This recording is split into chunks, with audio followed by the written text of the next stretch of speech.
नव नव गीत संगीतक आनंद लेबऽ के लेल हमर YouTube channel DJ Balkrishna music official के लाल बटन दबा के सब्सक्राइब करू आहे घंटी के निशान के जरूर दबाओ। सारे दे तुझे आना होगा,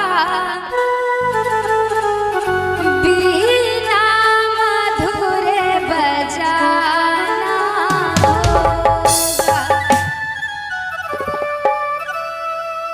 मेरे मन मंदिर में मैया आना होगा, बीना मधुर बजाना होगा।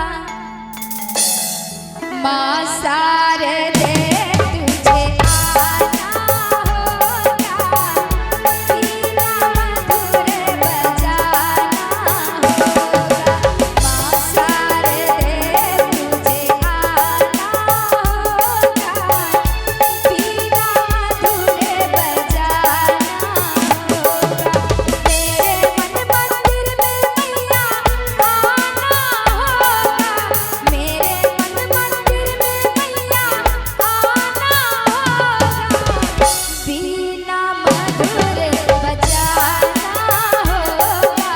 माँ शारदे तुझे आना होगा, बीना मधुर बजाना होगा।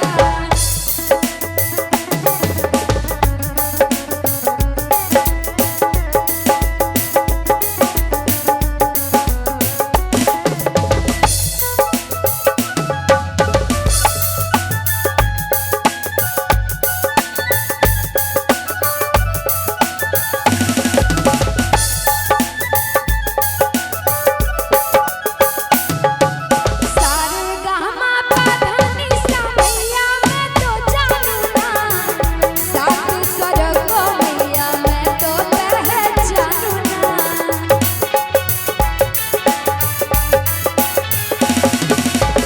सारेगामा पाधानी सा मैया मैं तो जानू ना, सात स्वर को मैया मैं तो पहचानू ना।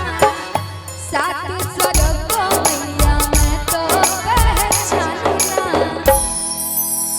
देखियो एकटा भक्त कहै छै माँ से सारेगामा पाधानी सा मैया मैं तो जानू ना, सात स्वर को मैया मैं तो पहचानू ना। सारे